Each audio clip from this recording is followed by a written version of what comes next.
ResourCity, presented by Bitar, Julien, Constien, Anja, Elshani, Diellza.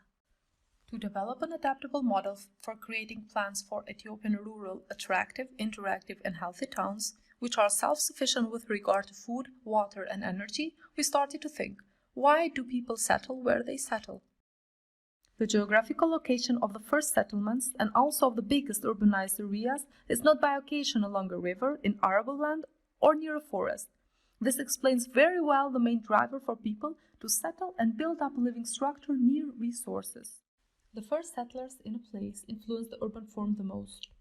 Since the resources attract people, the approach and planning strategy of the town transformation started by using resources as pooling factors for the first settlers in the town.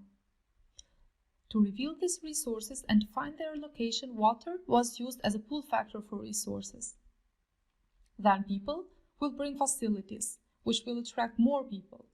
The cycle of the materials and their flows tend to be closed by providing metabolism and recycling infrastructure accordingly with the population growth.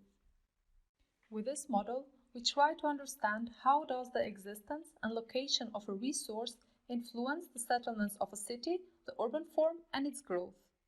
To have a border of the site, we first selected the center point of the existing settlement and from that center point created a radius of 5 kilometers. In this radius, we could reveal the strategy for the site. The concept began with an intense analysis of the location of Wura. The analysis revealed that we can find important resources in the region. First of all, water can be collected from the rainy season. Additionally, the rivers provide constant water supply. Second, a fertile soil provides arable land for the production of food. The forested area of Wura and the arable land can be combined to agroforestry. In addition, in the region located quarries of sand and stone can be used as a further resource. These resources should be the starting point of our concept. To define the optimal resources locations, we analyzed the rainwater streams and the 5-kilometer radius, and have located the points where water will be naturally collected.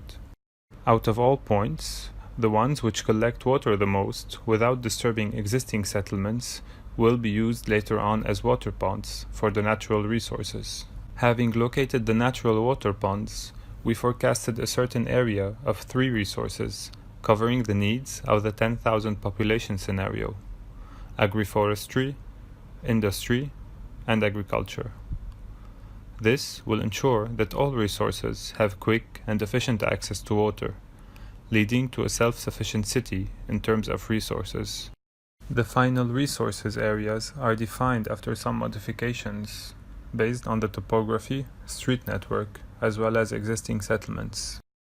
In regards to the street network, our approach was based on conserving the existing structure, and so we followed the pattern of the current streets while optimizing it, not only for the future settlers, but for the most efficient way of resources transportation as well.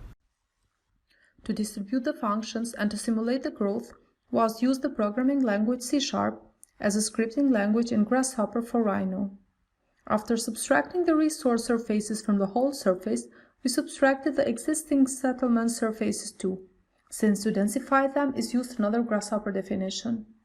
In the blocks that are left, people and functions are distributed using an attractivity map as a tool.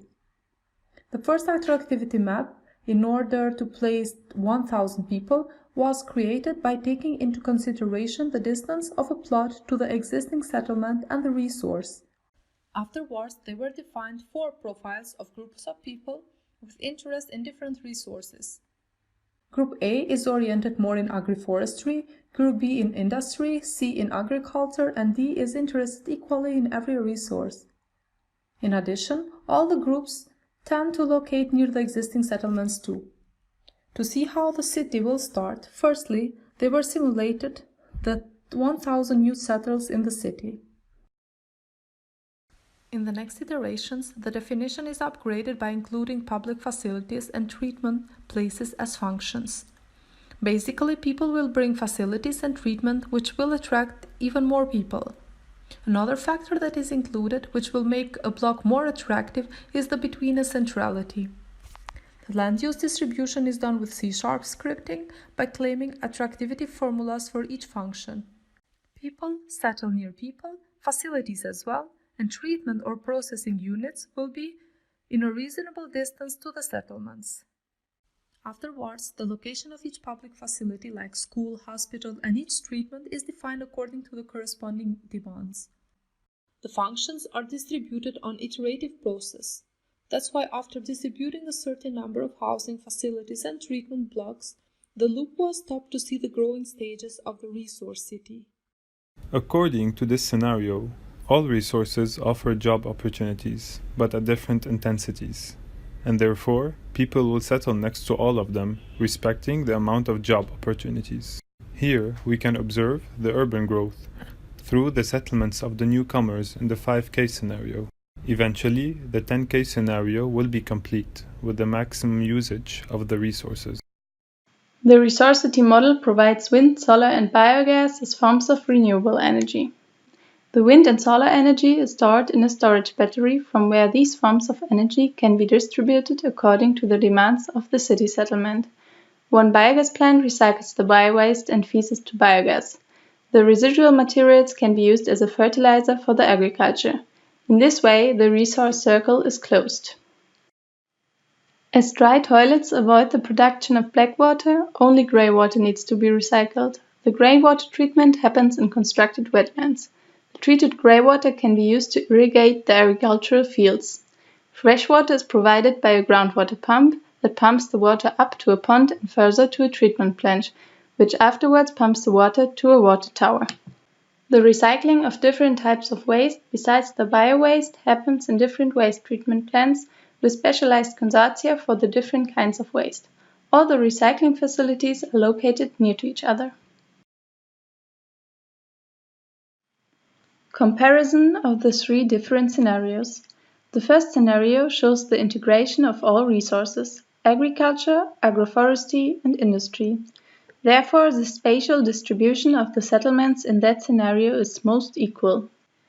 The second scenario is coming up with a strong prioritization of agroforestry and agriculture to secure food provision.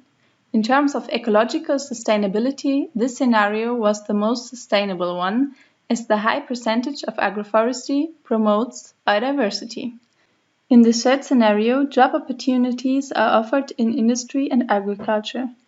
In this case, the economic sustainability is very strong, as goods from both the agriculture and the industry can be exported.